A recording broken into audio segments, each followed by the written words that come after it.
মুশফিকুর রহিমের হাতে গুরুতর চোট, গ্লাভস হাতে উইকেট কিপিংয়ের দায়িত্ব নিজের কাঁধে তুলে নিলেন নাজমুল শান্ত। ব্যাট হাতে সময়টা খারাপ গেলেও দলের প্রয়োজনে গ্লাভস হাতে নিজেকে উজাড় করে দেন শান্ত। ফরচুন বরিশালের হয়ে এদিন বল হাতে জাদু দেখান লেগ স্পিনার রিশাদ হোসেন। সিলেটের ব্যাটারদের রান তোলার সুযোগ না দিয়ে তুলতে থাকেন একের পর এক উইকেট। মঙ্গলবার বিপিএলে দিনের দ্বিতীয় ম্যাচে মুখোমুখি হয় বর্তমান চ্যাম্পিয়ন ফরচুন বরিশাল ও স্বাগতিক সিলেট স্ট্রাইকার্স। টস জিতে আগে বোলিংয়ের সিদ্ধান্ত নেন ফরচুন বরিশাল অধিনায়ক তামিম ইকবাল খান। রাকিম কর্নওয়ালকে সাথে নিয়ে ওপেনিংয়ে নামেন রনি তালুকদার। কাইল মেয়ার্সের করা প্রথম ওভারে উইকেট হারান রনি। তামিম ইকবালের হাতে ক্যাচ দিয়ে বিদায় নেন তিনি। রানের খাতা খুলতেই পারেননি এই ওপেনার।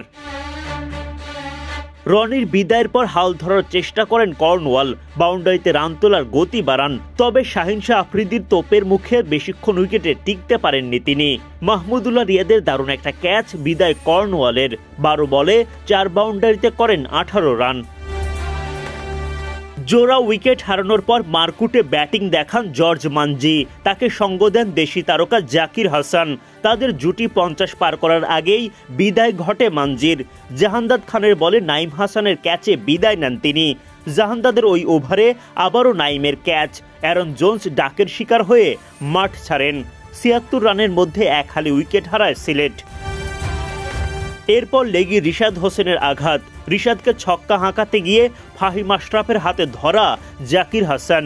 উইকেট তুলে উদযাপনে মাতোয়ারা এই লেগ স্পিনার। জাহানদাদ খানের বলে বোল্ড জাকের আলী অনেক। 4 বল খেলে মাত্র 1 রান করেন জাকের। এদিন রিশাদের সামনে টিকতে পারেননি তানজিম সাকিবও। মাহমুদুল্লাহ রিয়াদের ক্যাচে বিদায় তানজিমের। 83 রানের মধ্যে 7 উইকেট হারিয়ে ফেলে সিলেট। এরপর অধিনায়ক আরিফুল হকের প্রাণপণ চেষ্টায় মাঝারি মানের পুঁজি পায় সিলেট।